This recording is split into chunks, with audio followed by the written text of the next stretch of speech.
آپ انجینئر صاحب یا دیگر جو آپ کے مخالف ہیں ان کے لیے کچھ الفاظ استعمال کرنا جیسے کہ بے غیرت یا دجال صغیر، اس کو آپ کس نظر میں دیکھتے ہیں؟ انہوں نے تو اپنا پورا کیریئر ہی دوسرے لوگوں کو غلط کہہ کے بلڈ کیا ہے. آپ انجینئر صاحب کی طرف گئے تھے، جب جو اختلاف تھے آپ نے وہ سوالات رکھے، اس کے بعد واپس آ کے انہی چیزوں کو جب آپ نے بار بار اجاگر کیا. یہی تو میرا شکوہ ہے کہ میرے پوڈ کاسٹ میں آپ سے ساری باتیں طے جو لینن ایک دہشت گرد تھا، اللہ کے رسول صلی اللہ علیہ وسلم کے ساتھ آپ اسے ایک لائن میں منشن کیسے کر سکتے ہیں؟ انجینئر صاحب کے والے سے آپ نے یہ بھی کہا تھا کہ یہ غزہ کے غدار ہیں، بزدل ہیں. تو ذرا اگر ہسٹری کی طرف بھی جائیں تو اس وقت نبی علیہ السلام نے مسلمانوں کو سب سے پہلے محفوظ کرنے کے لیے، کیونکہ جنگ کی پوزیشن میں نہیں تھے، انہوں نے ہجرت حبشہ کروائی. اگر آج کوئی مسلمان یہ کہتا ہے تو اس لحاظ سے آپ نے یہ بزدل کہنا اور غدار کہنا، یہ تھوڑی بات مجھے سمجھ نہیں آئی. یہ وہ ہجرت ہے کہ جو لوگوں پہ فورس کی جا رہی ہے کہ تم یہاں سے نکلو، یہ ہجرت نہیں ہے. بیت المقدس ہمارا قبلہ اول نہیں ہے، اب یہاں سے سٹارٹ کریں.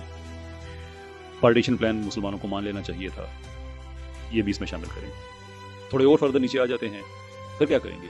بات مدینہ تک آ جاتی ہے، مدینہ بھی ان کے حوالے کریں گے، مکہ بھی ان کے حوالے کریں گے. یہ کیا لوجیکل بات ہے؟ الزام لگاتے ہیں کہ آر سی ایم کے نمائندے ہیں. اگر یہی آپ کے پر الزام لگایا جائے کہ اسرائیل کی اور یہودیوں کی ایک ہے پوری دنیا ہاں میں جی جو لوگوں کے اندر اپنا انٹرسٹ ہے ڈیولپ کرنے کے لیے، یہودی یہ کہتے ہیں کہ آپ ان کے خلاف بولیں، تو آپ جیسے بول رہے ہیں ان کے خلاف، اگر آپ کے اوپر بھی جواب کے طور پہ وہ یہی الزام لگائیں تو آپ کو کیسا لگے گا؟ سر بسم اللہ، صرف ایک کام کرنا ہوگا الزام لگانے والے کو، اس کو اس کا ایویڈنس دینا ہوگا. آپ ایویڈنس کون سا دے رہے ہیں؟ جب میں یہ کہتا آپ تو الزام ہی لگا رہے ہیں. نبی صلی اللہ علیہ وسلم نے فرمایا کہ منافق کی 4 نشان. آج کل ہماری اکثریت عوام کے اندر جھوٹ ہے، ساری دنیا خیانت میں ہے. جائے حدیث سب پہ اپلائی نہیں ہوگی اپلائی، لیکن آپ کسی کو مینشن کر کے اس کو فتویٰ لگا سکتے ہیں کہ یہ بندہ ہے، یہ جھوٹ بولتا ہے، خیانت کرتا ہے، یہ منافق، اس کے منہ کے اوپر کہہ سکتے ہیں، فتویٰ لگا سکتے ہیں. جو سچی بات ہے وہ تو منہ بھی کہنی چاہیے نا. کہ ایک ہمارے انڈیا سے بھائی ہیں، مسلم ٹوڈے کے نام سے ان کا چینل ہے، ابرار بھائی.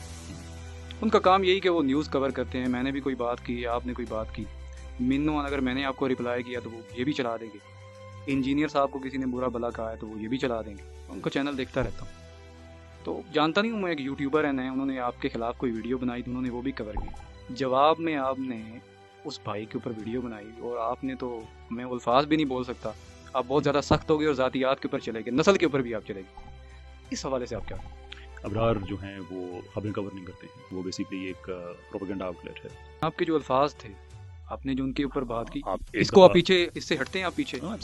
تو میں ایک دفعہ میں سمجھا، آپ سمجھا سکتے ہیں. نہیں، آپ مجھے 1-2 دفعہ سمجھائیں، 3 دفعہ سمجھائیں، اس کے بعد کیا میری ذاتیات پہ بات کریں؟ اللہ تعالیٰ نے قرآن حکیم میں بھی فرمایا کہ ادعو الی سبیل ربک بالحکمۃ، اللہ کے راستے کی طرف بلاؤ حکمت کے ساتھ. چھوڑ دیں انجینئر صاحب کیا کر رہے ہیں، غامدی صاحب کیا کر رہے ہیں. آپ کسی کو اس طرح پکارتے ہیں کہ یہ فرنٹ مین ہے، پھر میں کہوں گا دجال صغیر ہے، یہ کون سی حکمت بھری دعوت ہے؟ حکمت کی جو بات ہے، حکمت کا مطلب یہ نہیں ہے کہ آپ ہمیشہ ٹھنڈے طریقے سے بیٹھ کے. اب دیکھیں، غامدی صاحب سے جو میرا ڈس ایگریمنٹ ہے، غامدی ازم پہ ہے، لیکن ان کی وہ باتیں جو، اور غامدی صاحب کو میں کوٹ بھی کرتا ہوں جو ان کی اچھی باتیں نہیں، آپ میں نے نہیں سمجھی. آپ ایک بندے کو کہہ رہے ہیں آر سی ایم کہہ رہے ہیں، اپروچ کے اعتبار سے بالکل عقیدے کے لحاظ سے نہیں کہہ رہے. کبھی میں نے آپ میرے منہ سے آپ نے سنا کہ میں نے غامدی صاحب کا کوئی عقیدہ ہے اس کو میں نے کہا ہو کہ یہ ٹھیک نہیں کہا ہے. آپ ان کو منکرین حدیث کہا. دیکھیں، ان کی اپروچ میں اگر حدیث کا انکار پایا جاتا ہے تو یہ اپروچ نہیں ہے، یہ عقیدے کی بات ہے. دیکھیں، عقیدہ میں کس چیز کو کہہ رہا ہوں، مثال کے طور پہ کہ ان کا عقیدہ ہو سکتا ہے کہ رفع یدین کرنا چاہیے یا نہیں کرنا چاہیے. رفع الیدین عقیدہ نہیں ہے. غامدی صاحب کا مسئلہ یہ ہے کہ وہ کہتے ہیں کہ سنت پتہ ہے کہاں سے سٹارٹ ہوتی ہے؟ کیا سمجھتے ہیں آپ کہاں سے سٹارٹ ہوتی ہے؟ آپ بتائیں نا، میں تو پہلے بتایا پھر میں بھی بتاؤں. سنت ابراہیمی سے سٹارٹ ہوتی ہے. یہ کوئی اسلام میں آپ نے کبھی کوئی آدمی دیکھا ہے جو سمجھتا ہے کہ اسلام کی جو سنت ہے وہ سنت ابراہیمی سے؟ قرآن میں نہیں ہے ملت ابیکم ابراہیم. آپ نہیں سمجھتے کہ موجودہ جو حالات اس میں الحاد کو لے کے ہمارے پاکستان کے جو خیر مولوی طبقہ ہے یہ ناکام ہے؟ اس کی وجہ یہ تو نہیں ہے کہ یہ سائنس کو اپنا ہدف سمجھتے ہیں یا ان کو سائنس کا اتنا نالج نہیں ہے، اسی وجہ سے ہماری جو یوتھ ہے ان کے اندر جو ہے الحاد جو ہے بڑھتا جا رہا ہے، کیونکہ وہ ریزننگ کی بات کرتے ہیں اور مولوی اس کے خلاف بولتا ہے. الحاد کے حوالے سے یہ بات جزوی طور پہ ٹھیک ہے کہ ہمارا جو علماء کا طبقہ ہے وہ اس کے لیے اکوپڈ نہیں ہے.